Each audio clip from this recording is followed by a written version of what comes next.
breaks a tackle, and Mitchell all the way for the touchdown. Deebo Samuel with the catch. He'll take it all the way for the touchdown. For Robbie Anderson, he's got him. Touchdown. Jamar Chase, he's got it. Chase to the end zone. That's a Bengal touchdown. First NFL touchdown for Zach Wilson. There goes Melvin Gordon, and all the way to the house. 70-yard touchdown. Edwards, touchdown. Got it. And that's the ball game. Welcome back in, everyone, to the Lucky Shots podcast. I am Ricky Larson, and week one. Finally, football was back. Had a lot of good games. Things that we didn't want to happen, possibly. Things we did want to happen. Some injuries that just derailed weeks, mine particularly. And then games that we just didn't expect, and teams to perform the way we did not expect them to.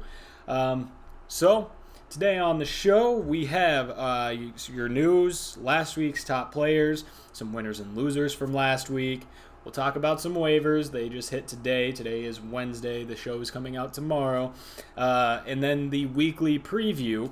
Don't forget to follow the show on Twitter and Facebook. If you're listening to the show, hop on over to YouTube for the full experience.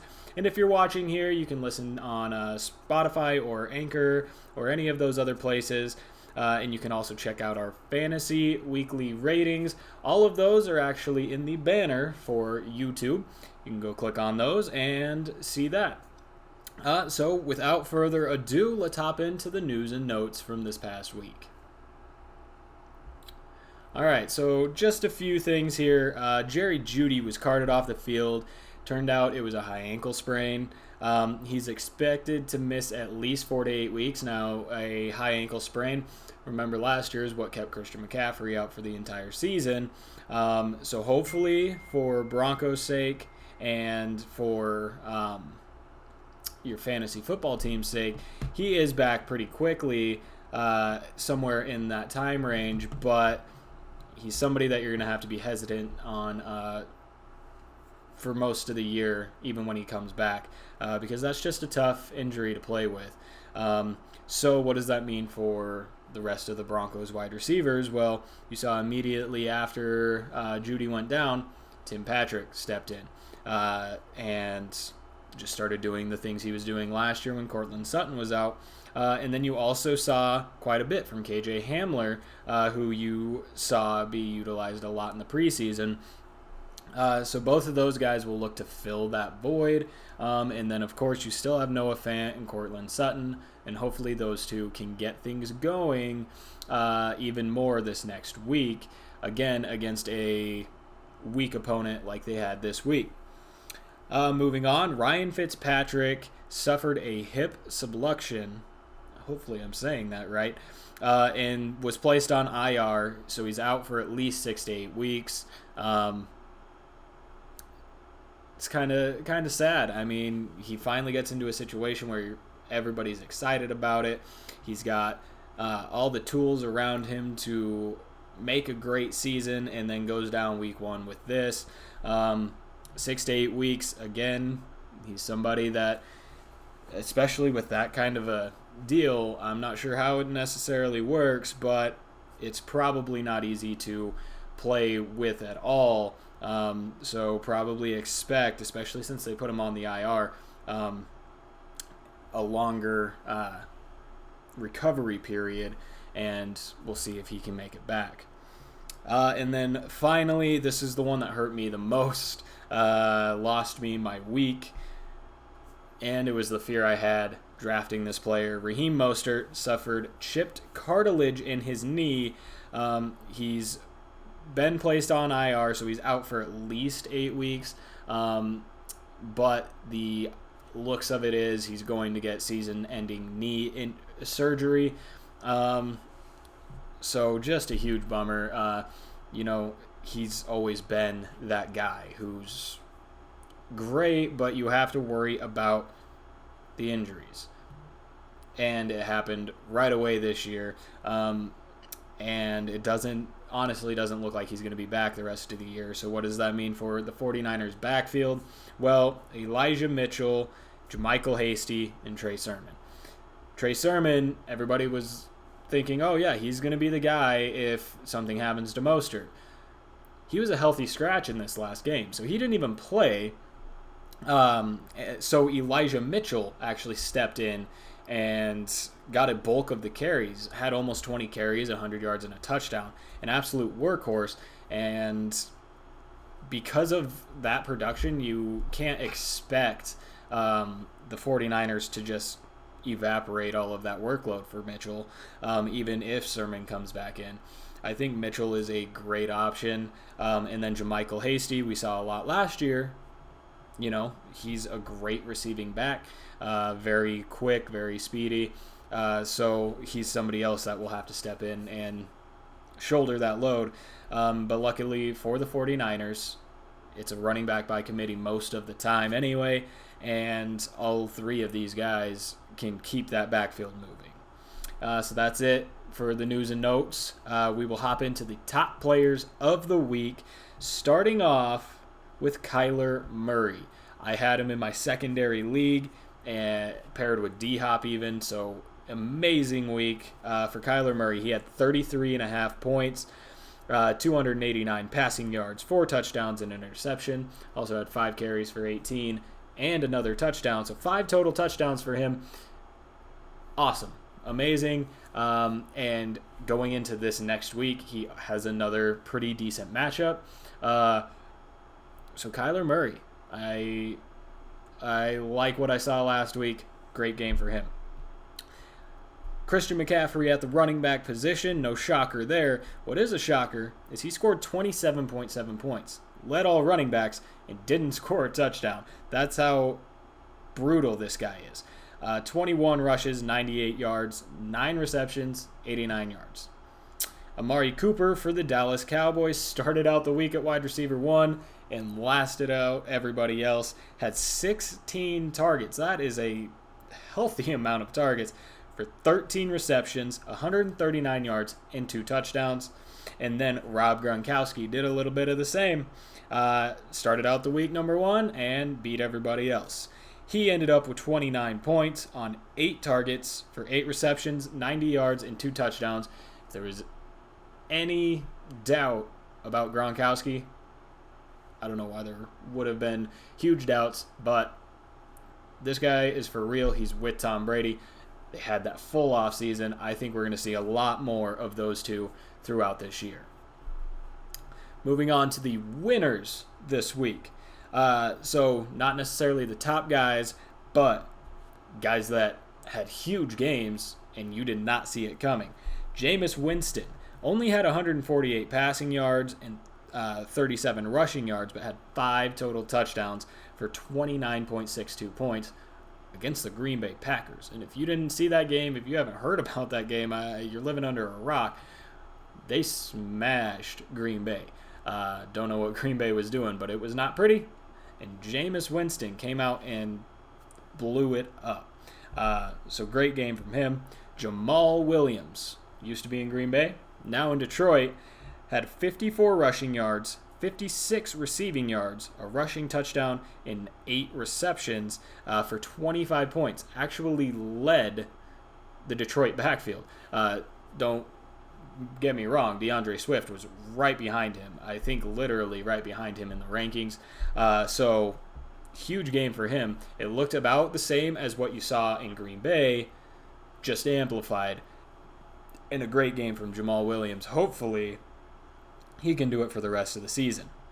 Corey Davis, who we knew was going to be the number 1 guy for the Jets. We just didn't know what that meant. It meant 7 targets, 5 receptions, 97 yards, and 2 touchdowns for 26.7 fantasy points. Huge week for him, and if you had him in, wow, you were extremely happy that you had him in, and you're probably plugging him in again this week. But great game from him. Probably will continue to see that amount of target. Rob Gronkowski, already talked about him. 8 targets, 8 receptions, 90 yards, 2 touchdowns, 29 points.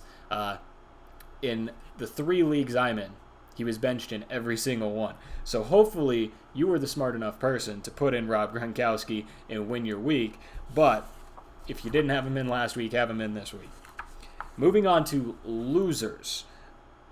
big losers. Huge. Aaron Rodgers, 133 yards and 2 interceptions.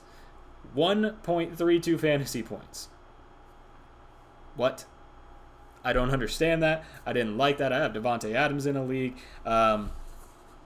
Just definitely not what you saw coming from the Green Bay Packers and not what you saw coming when you drafted Aaron Rodgers. Don't get used to it. He's not going to be here every week. I don't know what happened last week. Wasn't good, but I believe this week the Packers bounce back and have a great week, especially against the Detroit Lions. And no need to worry about Aaron Rodgers. He's going to bounce back. Devontae Adams going to bounce back. That whole offense is going to be just fine for the rest of the year. It does make you a little weary that they may have more games like this, but for the most part, they're the Packers. They're the players you drafted. Don't worry about it. Saquon Barkley. I don't know whether or not you should worry about him. I haven't been high on him. And this first week, yes, he was dealing with injuries and stuff like that, but it looks very similar to what he had last year in week 1. Only 26 yards, 1 reception for 1 yard, and that was 3.7 fantasy points. I think by the time he actually works himself back into it, as long as he doesn't get hurt, it's not going to be like that every week. But not a fan. Ezekiel Elliott, somebody else who I wasn't super high on. In his defense, he played Tampa Bay, who's got probably one of the best rushing defenses in the league. He only had 33 yards on the ground and 2 receptions for 33 yards through the air and only 5.4 fantasy points.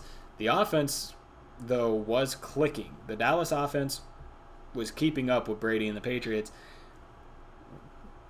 If they didn't give Brady the ball back with, over a minute left, they may have won this game. Ezekiel Elliott was not a big part in that at all.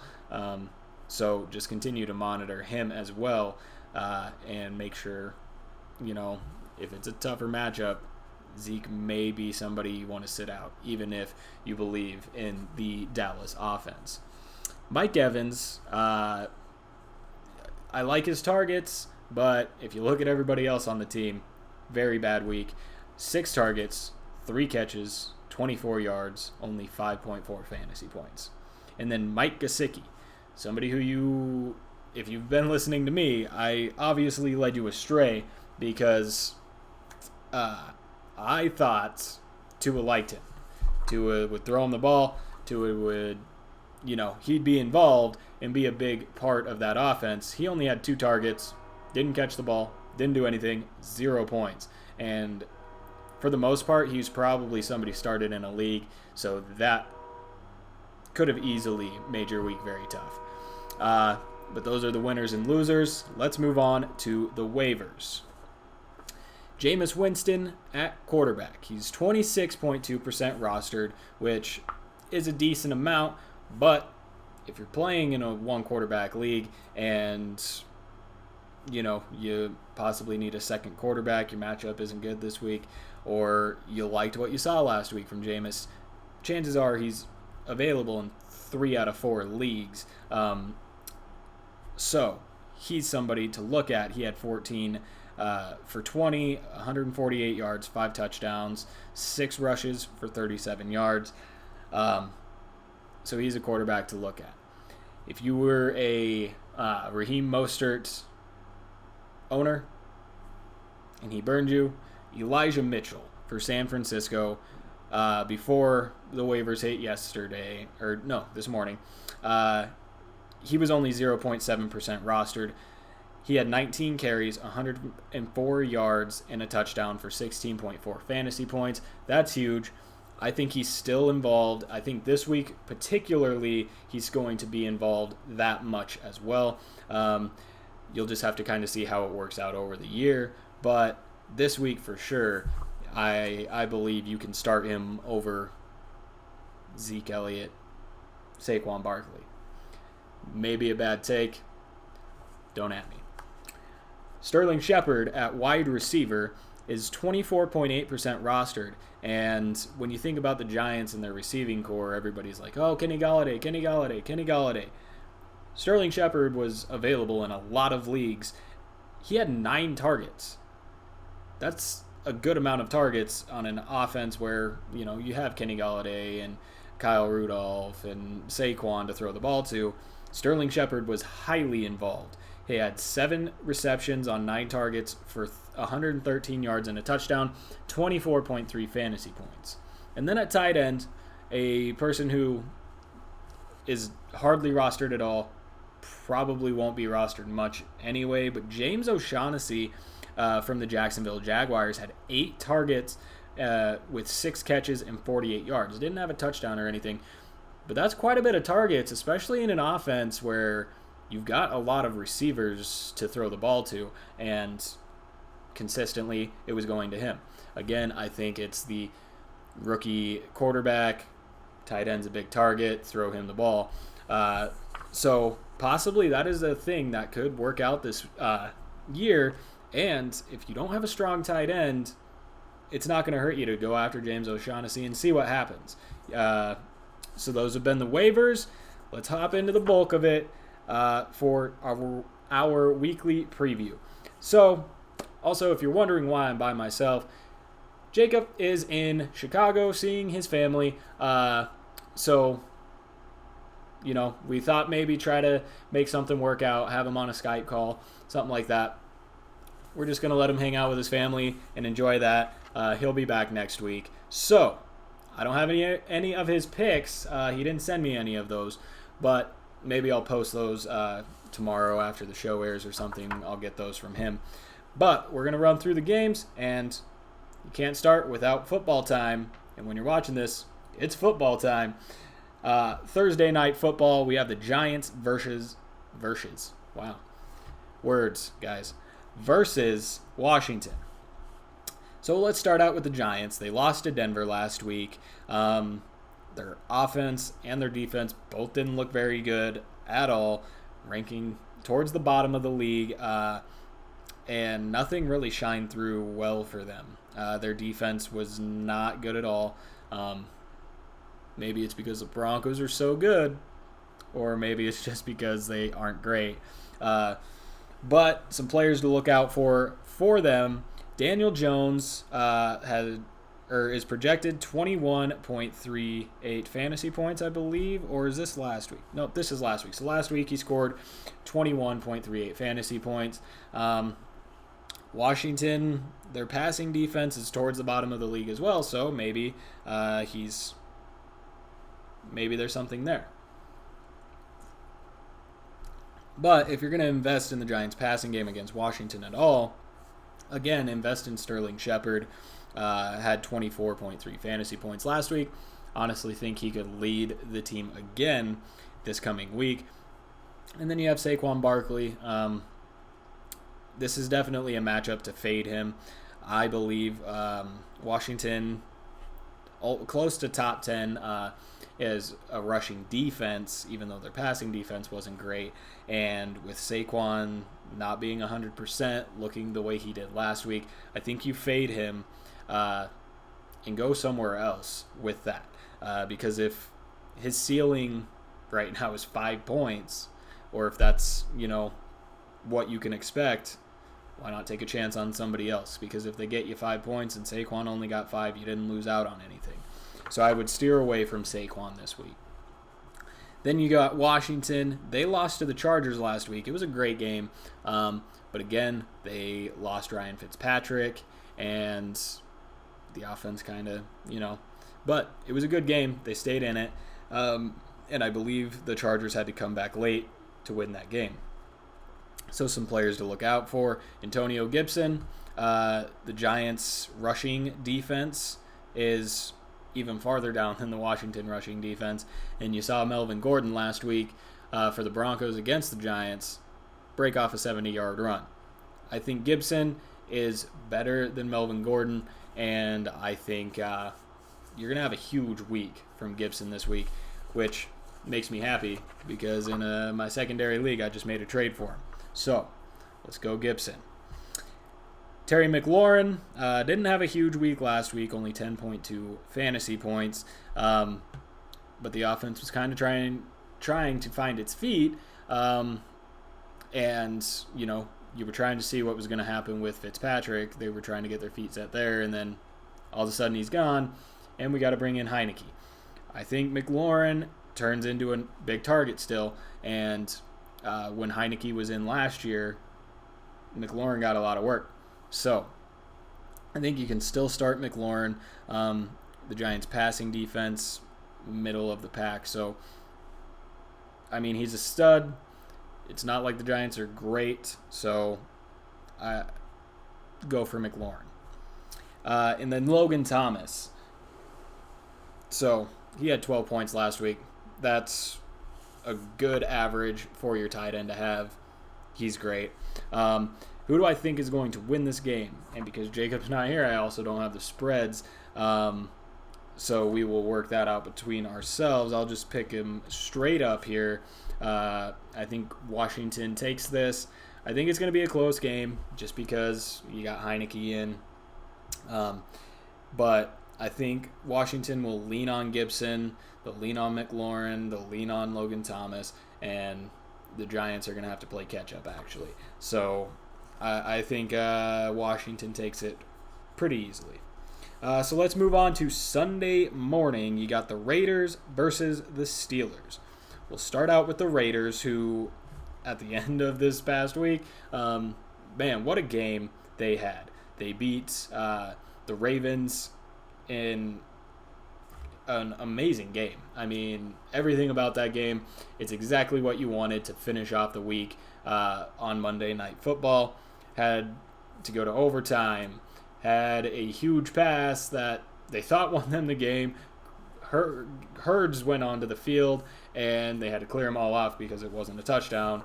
Threw an interception.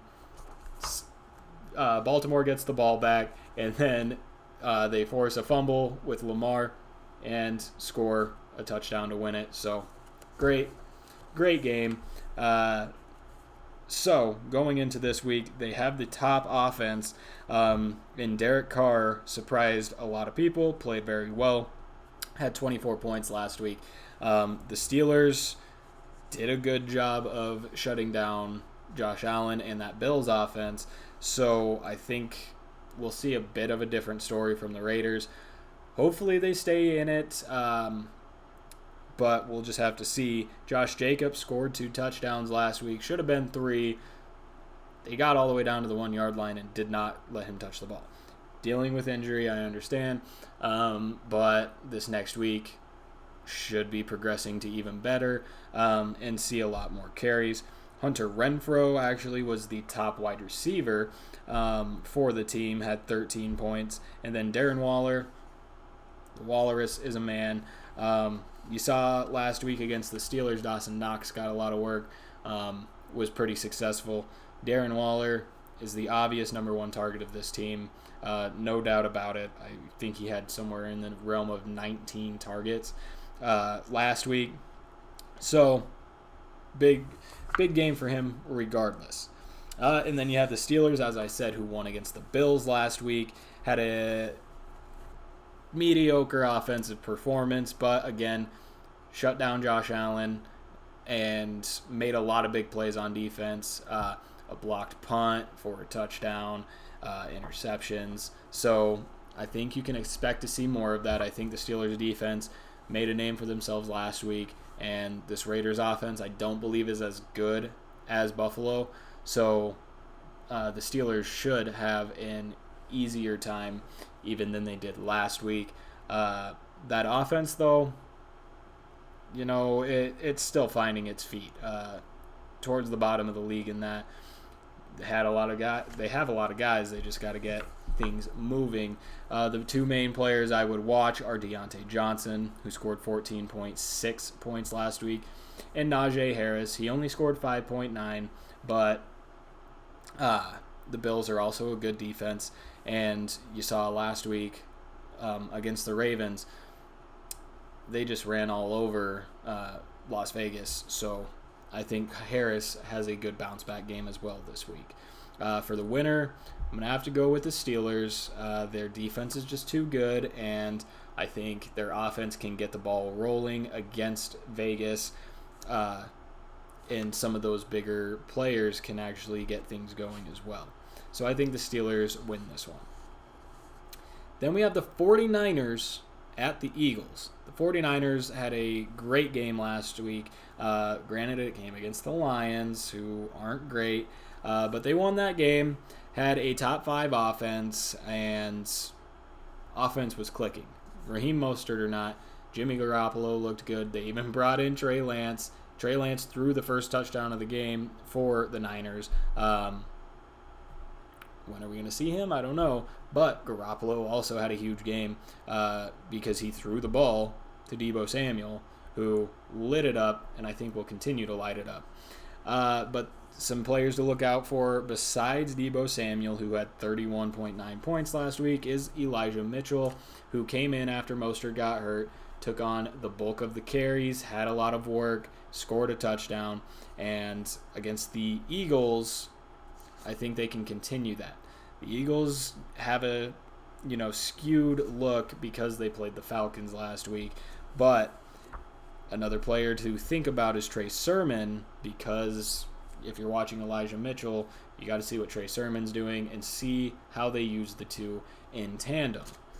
And then for the Eagles, like I said, they won against the Falcons. The Falcons looked absolutely terrible. If you had Calvin Ridley last week as well, you were highly disappointed because the production of that offense was terrible. But for the Eagles, everything looked really good. Top 5 in offense, number 1 rushing offense, which I kind of in my mind had that idea because of Jalen Hurts, Miles Sanders. I said it in earlier shows. I think that's going to be the main focal point because that's the kind of quarterback Jalen Hurts is. So that's the way the offense is going to go. Speaking of Hurts, he had 28.76 points last week. I think you can definitely keep an eye on him. And then Miles Sanders even had a good game at 17.3. Now, Devontae Smith, he went out last week and showed he is the number 1 guy. If there was any doubts, anything like that, absolutely fantastic game, and I think he will continue to do that. I think Hurts likes him, and Smith is an athlete. He's very good at getting off the ball, getting the defenders off of him and getting open. He had 19.1, so he's another great player to look out for. And then you got Dallas Goedert, who had 14.2 fantasy points last week, and that'll help bump up anybody's fantasy score with a tight end scoring 14. Who will win this game? That's a great question because, the Eagles looked really good and their defense looked great, but they were playing the Falcons, who are terrible. The 49ers, same situation. They looked great, but they were playing the Lions. When it comes down to it, I just think that the 49ers have more potential and more talent, and their defense is actually good. The Eagles' defense might also actually be good, but against the Falcons, you don't know if that's the case. The 49ers, you know that their defense is good, so I'm going to take the 49ers over the Eagles in this one. Moving on, we have the Texans versus the Browns. The Texans were probably the biggest surprise team last week. I understand they played Jacksonville, but especially here on the podcast, none of us expected Houston to be good at all. We all expected Jacksonville to go out there. Sure, Jacksonville, we think they're going to be good, got a lot of pieces. No, the Texans smacked them and looked real good doing it. Had a top 3 offense and top 4 rushing offense and top 10 passing offense. Everything looked good. Tyrod Taylor looked really good. Mark Ingram looked really good. And then Brandon Cooks obviously is Brandon Cooks. Exactly what we thought he would be, the top target on a team with not a lot of people to throw the ball to. So those 3 you can also look out for this week. And I think Mark Ingram really solidified himself as that back for the Texans. Obviously in Baltimore, he was good, fantasy startable. I think he's the same way in Houston for the Texans. But then another guy to kind of look out for, probably have not heard the name, Pharaoh Brown. Had quite a few targets, and especially in an offense with not a lot of pieces around the quarterback, possibly Pharaoh Brown is somebody to keep an eye on. Obviously, Tyrod liked him, threw him the ball. He got 10 points. I believe it was one of his catches was a touchdown. So if he turns into that guy, he's somebody you could think about for fantasy. Moving on to the Browns, they lost to the Chiefs, but man, what a game. I mean, it was fun to watch. A lot of points, a lot of offense. Everything for fantasy was great. And the Browns posted in the top 5 of offenses with a great offensive rushing performance and a great offensive passing performance. And their defense even looked really good. I mean, obviously their passing defense didn't look great playing the Chiefs. The Chiefs have all those passing weapons. But against the run, they looked solid. And for the Texans, who have a really good rushing offense apparently, that'll be a matchup to watch, and it'll be fun to see what happens there. Some players to look out for, you have Nick Chubb, Kareem Hunt, who, again, in tandem, Chubb scored 22, Kareem scored 17. So they're both startable as a running back 1 or 2 even, depending on what your team looks like. And I don't think this week should be any different. Obviously, Cleveland gives them the ball, gives them the work, and they put the points on the board for you. Then you had Jarvis Landry, who led the Browns in receiving last week with 19.4 points. It's kind of what I expected. Odell wasn't really much of a factor at all. I don't know.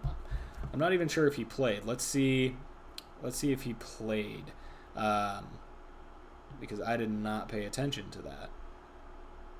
But again, Landry kind of picked up where he left off last year. It looks like Odell might not have even played. I don't think Odell played. But Landry looked good. Going to continue to be a top target. We'll see if Odell is in or out this week.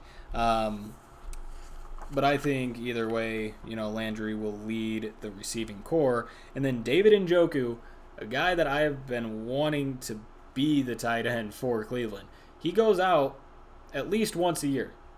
They give him a chance. He shows them, hey, I can be the guy. And then you never hear from him again. Maybe this is another situation like that, but he had 10.6 points, quite a few targets. Somebody else to look out for.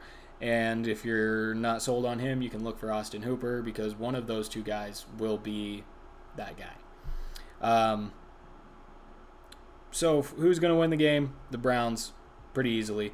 I think the Texans, sure, good job last week, but you're not that team. You played the Jaguars. The Jaguars didn't live up to the expectation of whatever they could be. Not to say they won't, but they didn't last week, and the Texans took advantage of that. But the Browns, especially the way they played against the Chiefs, who are a top team, I think they beat down the Texans a little bit and damper the spirits of Houston after last week.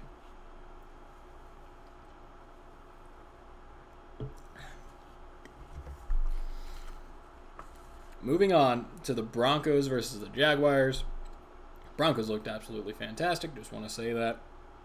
It was against the Giants, though. But one against the Giants, everything looked like it was clicking well. Offense, defense, both top 10. Von Miller back in. Again, I don't believe Bradley Chubb was in the game.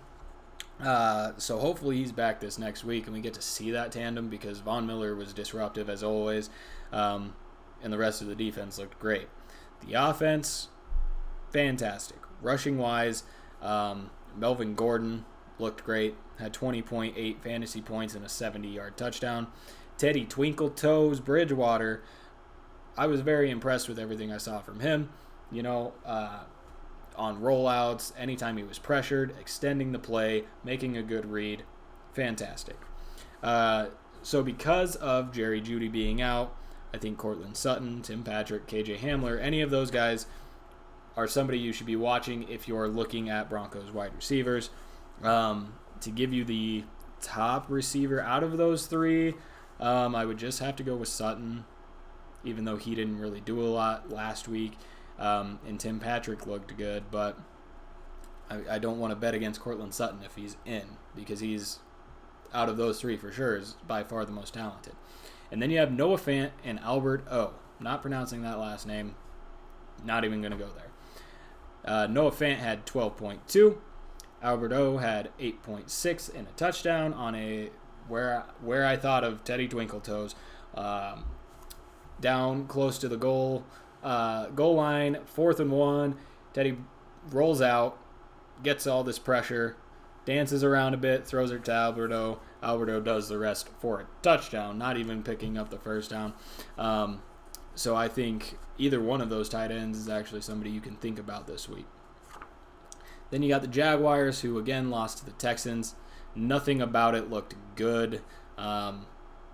Sorry, Jags. I mean, it just did not look good. James Robinson only had 8.4 points. Trevor Lawrence, 3 touchdowns, but also 3 interceptions, had 19 points. Marvin Jones Jr. and DJ Chark, both at 18 and 17. So you wonder who's going to be that guy. Well, they both looked very good, got the targets. And then James O'Shaughnessy, who had 10.8. Could be a dark horse on that offense and in fantasy lineups. But again, I think the Broncos go to a 2-0 start. I think they have no problem handling the Jaguars and move on to next week, 2-0. Now we got the Saints versus the Panthers. The Saints won Saints versus Panthers. I'm not sure if I said Packers or not because they beat the Packers. Anyway, last week they beat the Packers, did it emphatically. I don't know how it happened. I don't know why it happened. But the Packers will get a second chance at them. They're in the same division, right? No, they're not. I'm sure they'll see them in the playoffs. Yes, I think the Saints probably still make the playoffs. But anyway, the Saints, top defense, top rush defense, top pass defense, all of it looked good. Jameis Winston was the shocker. I mean, only had 150 yards passing, but 5 touchdowns. I don't even know how you can throw 5 touchdowns in under 200 yards, but he did. He looked good. I think he's a dark horse in fantasy this year because if he can find that kind of production without having to put the ball at risk, because he also didn't throw an interception, I think that's good. Alvin Kamara had 18.1 fantasy points. Deontay Harris, I don't know how much I want to read into him because he only had, I think, 1 or 2 catches, and one was a deep bomb for a touchdown. Had 15.2. I don't know if you want to fade Marquez Callaway right away yet, but he didn't see a lot of targets either. And then Juwan Johnson, tight end there, had 17.1. I think he had 2 touchdowns, something like that, so he looked very good. And if he's that red zone target for Jameis when they get down there after Kamara does a lot of work, then he's somebody to look out for as well. And then we had the Panthers win against the Jets last week. Big surprise for me was that Sam Darnold didn't look terrible. He looked all right. Played well, had 19 points. And then you had Christian McCaffrey, who had 27.7. I think against the Saints team, I mean, they had a great rushing defense last week, but the Packers were all out of whack. Again, don't know what happened there. I don't know if it's an anomaly that the Saints have the top rushing defense, but it's very well they could. But it's Christian McCaffrey. He's going to do his thing, get his points, and could be the deciding factor between these two teams because it looks very evenly matched. Then you had DJ Moore getting a lot of targets, had 15.4 fantasy points, and then Robbie Anderson, he's somebody you actually have to watch because he just had 1 catch last week, scored 12.7, but it was a long touchdown. So you got to decide whether or not you want to count on Robbie Anderson to get more targets or not. I would fade it this week. just because I think the Saints defense might be really good, but we need to see them play against somebody who actually plays offense. The Packers just didn't play offense last week. So who's going to win the game? That is a fantastic question. Wow. I think we're going to have to go with the Saints. I don't want to say the Saints, but I also don't want to bet on Sam Darnold at all. We'll go with the Saints. Defense looked great last week. Jameis looked great last week. And they have Alvin Kamara. Yep, we're going with Saints, and I'm going to leave it at that. I don't want to talk about it anymore. We're going to move on to the Colts and the Rams. The Rams playing in Indianapolis. They won last week against the Bears. Matt Stafford, that whole offense, exactly what I wanted to see. And first throw, I believe it was, for Stafford. Long bomb, touchdown. Beautiful. So super excited for this offense just to continue that throughout this year. And then the defense also looked great. But Matt Stafford, he's somebody to look out for, had 24.34 fantasy points last week. Cooper Kupp was the highly targeted individual with 23.8 points. Then you had Van Jefferson, who was just a deep threat. I think he caught 2 passes. One was a deep ball, had 16 points. And then Darrell Henderson Jr., despite what people may think, he had 15.7 points and actually ran very well last week. Against the Colts, yeah, you could start him against the Colts. So moving on to the Colts, they lost to the Seahawks last week, and so did I. League of Record was playing against Russell Wilson and Tyler Lockett. You can put 2 and 2 together and figure out how that went. But anyway, the Colts, their offense didn't look great. Their defense wasn't fantastic because of Russell Wilson. But there were some players that stood out, had decent games, and they will have to be the difference makers this week for the Colts to win. Zach Pascal had 20.3 fantasy points, was the most targeted receiver on the team, looked good, and if he can do that again this week, he might solidify himself as the number 1 guy for Indy, whatever that may mean. But here's the thing. Carson Wentz played a whole game and didn't play absolutely terrible. I don't know. But Carson Wentz actually played. He actually played the whole game, didn't get hurt. So that's progress. Progress for Carson Wentz. Jonathan Taylor had 17.6 fantasy points, and Nyheim Hines actually right behind him, got a lot of passing work, had 14.2. This offense has potential, but I don't see any shred of way that they beat the Rams this week. So we're going Rams by quite a bit, and we're betting on Matt Stafford. Congratulations, buddy. I am happy for that. Now moving on to the Bills versus the Dolphins. The Bills, again, were kind of another shocker team. They lost to the Steelers. The Steelers are good.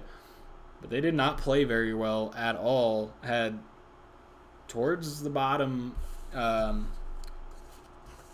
in the league for offenses. Just didn't look like things were clicking very well. I think they turn it around. I think they have a bounce back week this week. And you don't really need to worry about anybody for their team. Their defense, though, it still looked good. Had it not been for the Steelers' defense making extra plays, scoring, the Bills probably would have won that game.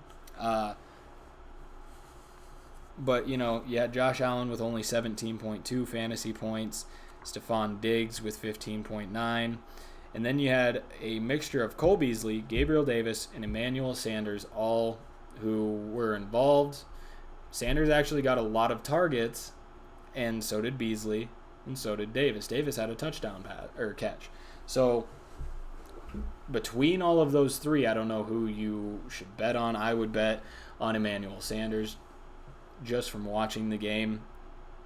he looked better in the scheme of things and had, I think it was 8 targets. And then Dawson Knox actually was heavily involved in the passing game. Allen looked at him quite a bit on third downs and such. So he's another guy to look out for. Then you got the Dolphins, who beat the Patriots last week. Another good game. Was fun to see Tua and Mac go at it. Their offense wasn't near the top, wasn't fantastic. Their defense was kind of middle of the pack, but Tua played well. Jalen Waddle turned out to be fantastic, which a lot of people thought. I just wanted to see. I believe now. He had 16.1 fantasy points, almost outscoring Tua even, who had 16.18. And then Gaskin didn't look fantastic, but wasn't a week breaker, had 12.6. And Devontae Parker, who had 12.1. Would I honestly start any of these players against the Bills' defense?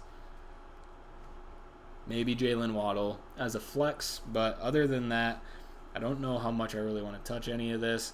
They have Gaskin. You could probably put Gaskin in either as a flex, or if your running back position's really hurting, throw him in at a running back 2. So who's going to win the game?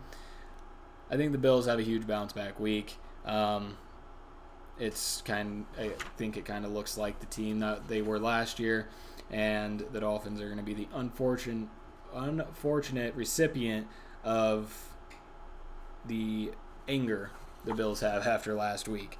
So yeah, I think the Bills take it. I think most everybody in there you can start. You got the Patriots versus the Jets next. The Patriots lost to the Dolphins, as we just alluded to, but they look good. Their defense was solid, contained Tua pretty much, and their defense is without Stephon Gilmore, or at least was last week. I cannot remember for the life of me what that situation is. But we got our first taste of Mac Jones. It was good. I mean, it was about what I could expect for a week 1 rookie quarterback. Let's see what we can find out about Stephon Gilmore.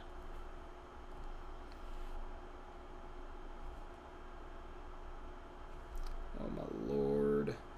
There we go. Yeah. So it says he's on reserve.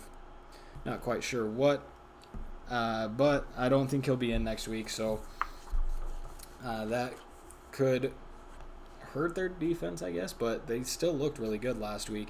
And they're only playing the Jets, which that's a good matchup. So let's hop into who we should watch. We have Mac Jones, who had, a decent first game with 15.2 fantasy points. Nelson Aguilar actually stepped up and showed, hey, I'm here. Throw me the ball. He had 18.2 fantasy points. He is somebody who I actually did pick up in a league. I think he's somebody that can come in and be a flex option if that's what you need. And then you got James White, who actually led the running back room with 12.1 points. All of that came from passing, though. And,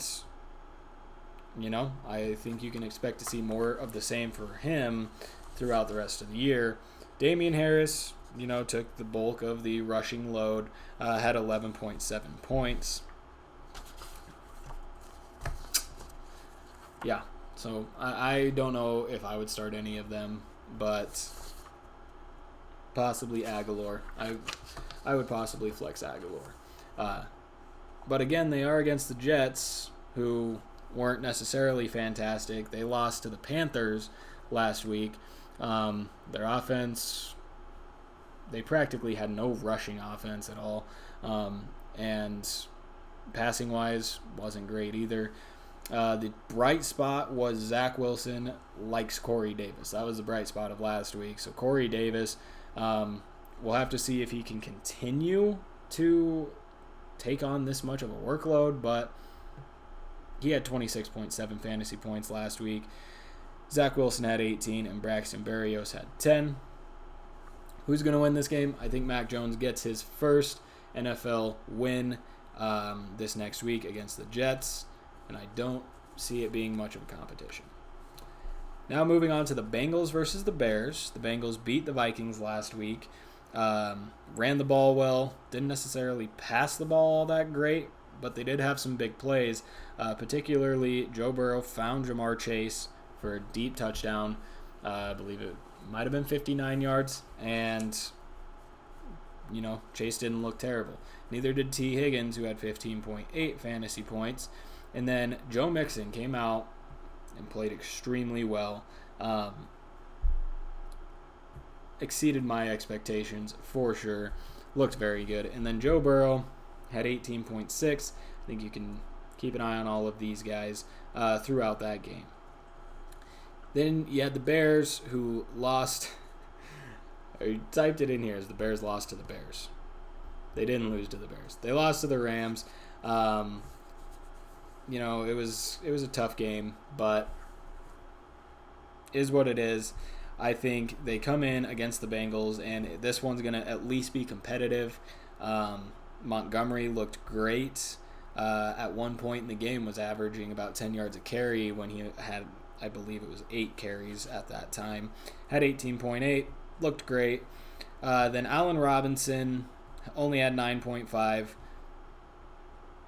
Andy Dalton needs to get acclimated, but I don't know how much time he's going to have. They brought in Justin Fields quite a bit, but it was a lot of trickery and just putting him out there so he's out there. He didn't really do much in terms of actually showing anything as a player, but is what it is. And Cole Kmet had 9.2. He looked good for the limited amount that he was used. Going into this, who do I think? I hate to say the Bengals, but I'm going to say the Bengals. The only thing I really like about the Bears right now is David Montgomery, and the Bengals did a very good job last week against Dalvin Cook, and forced turnovers and stuff like that.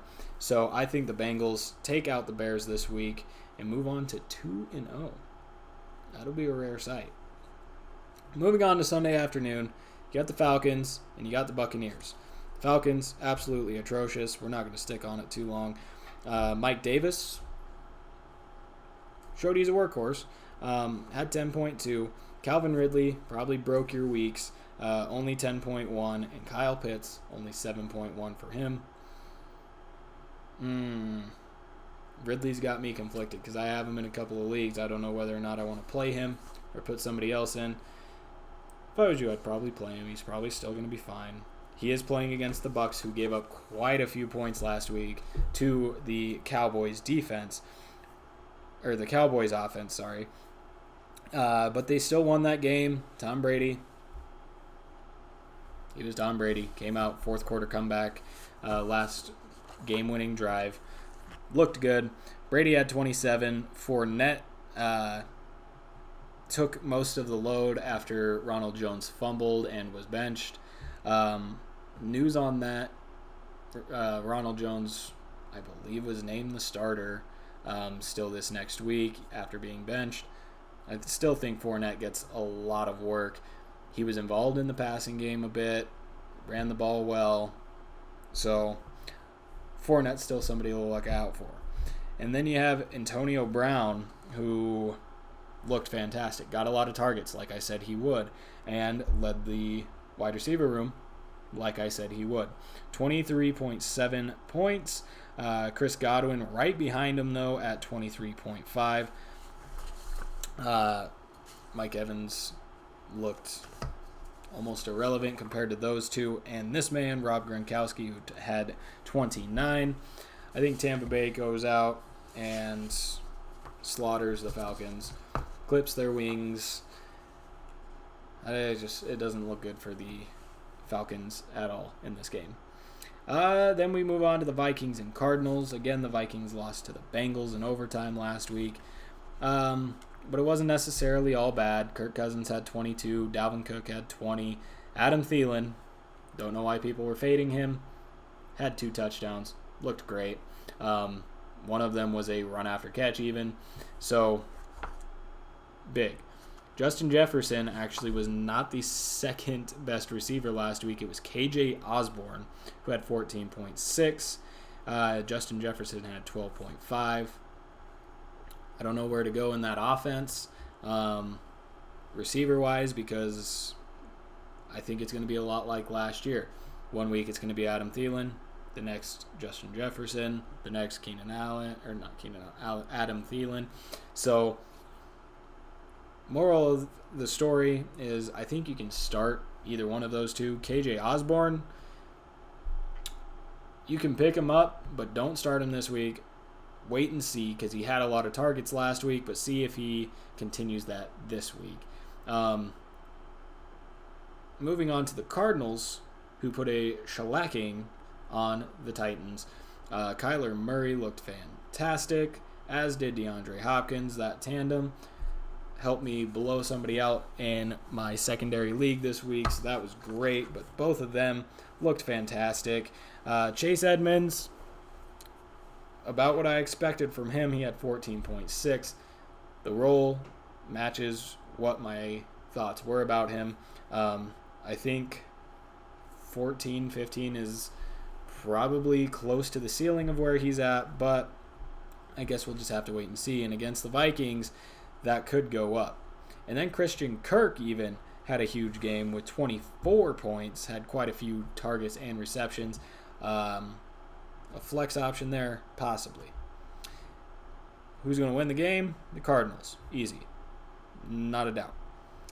Moving on, we have the Titans versus the Seahawks. The Titans just didn't look great last week. You had people like Julio, who I believe didn't even touch the ball. Tannehill only scored 14. Derrick Henry only scored 10. A.J. Brown at 14.5. And then you had somebody like Chester Rodgers, had 10.2 points. And Julio did touch the ball. He had 5.9, but especially when you expect him to possibly even overtake A.J. Brown and then hardly does anything during the game, that's a hard pill to swallow. Then you have the Seahawks, who won against the Colts. Again, Russell Wilson looked fantastic. A deep bomb to Tyler Lockett. Then another subsequent touchdown, 2 for that. Both those guys were on fire. Russ had 27. Lockett had 26. Metcalf only had 16. It took quite a while for Metcalf to actually get into the game. Not into it physically, but like into it where he was getting targeted, getting catches, and doing something for your fantasy team. And then Gerald Everett had 10 points, went out, caught a touchdown. That was about it. But, again, that's a tight end that you could possibly look at.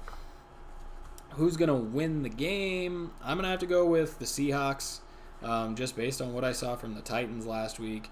But the Cardinals' defense did do very well. I think the Titans still can bounce back. But it's early in the season. It's early Russ cooking season. He was doing it last week. He's going to do it again this week. So I think the Seahawks go out there, and it probably will be close. But the Titans are going to have to turn it into a shootout. So does Ryan Tannehill have it? I guess we'll see. Then we got the Cowboys and Chargers. The Cowboys lost to the Buccaneers last week. Great game, though. Everything went well. They played well. And, again, the only mistake they made is they left time on the clock for Brady to go down and score a touchdown, which he did. Dak Prescott, first game back, no problem. Looked fantastic. Moved around a bit. Had a few rushes. Had 27 points. Zeke Elliott, it's not good, but again, he might start to figure it out. Amari Cooper was the number one wide receiver of the week, had 39.9 fantasy points. CeeDee Lamb had 23.4. He actually had 3 end zone targets, 2 of which Dak missed him. So CeeDee Lamb at 23.4 had a singular touchdown, played very well. His numbers could have been a lot higher had one of those other touchdowns connected. And then Dalton Schultz, there was talk of Blake Jarwin. They actually got a lot of people involved, Jarwin included, but Dalton Schultz was the top tight end for them, and he was last season. He was viable to play last season for fantasy, and I think he has showed, hey, I'm still that guy. Still put me in there. Then you have the Chargers who beat Washington. The offense looked good. I mean, they threw for over 300 passing yards, but touchdown-wise, didn't look all that great. Herbert, for example, only had 13.38 fantasy points with 300 yards through the air, and only a singular touchdown. I believe he also turned the ball over once. Austin Eckler, didn't see much from him, only 11.7 points, but again scored a touchdown, so that's always great. Mike Williams came in, showed out, 22.2 fantasy points, and against the Cowboys, who gave up a lot of points last week to wide receivers, I think Williams is still fantasy relevant, as is Keenan Allen, as is Jared Cook. I think this passing offense not only throws for a lot of yards, but also scores some touchdowns. Moving on to... wait. We got to make the pick. I'm going to say the Cowboys. That offense just looked great, and I think the game's probably going to come down to a shootout, in which I don't think the Chargers can keep up with the Cowboys. So now, moving on to Sunday Night Football, we have the Chiefs versus the Ravens. Chiefs won against the Browns. Offense looked pretty good. Defense, not so much. And against the Ravens, that could be a problem this week. But you do have Patrick Mahomes to look out for. He had 33.28 fantasy points. Clyde Edwards-Helaire had 10. Hopefully for him, that goes up a bit this week. The Ravens did give up 2 rushing touchdowns to Josh Jacobs last week. So there's a possibility that could happen. And then Tyreek Hill, boom, Tyreek Hill. Huge plays. Had a 50-plus yard touchdown last week. And 11 catches. So great game from him. And I think you can expect a little more of the same. The Raiders really didn't have a huge wide receiver that went off or did anything extravagant last week. Their guy was Darren Waller.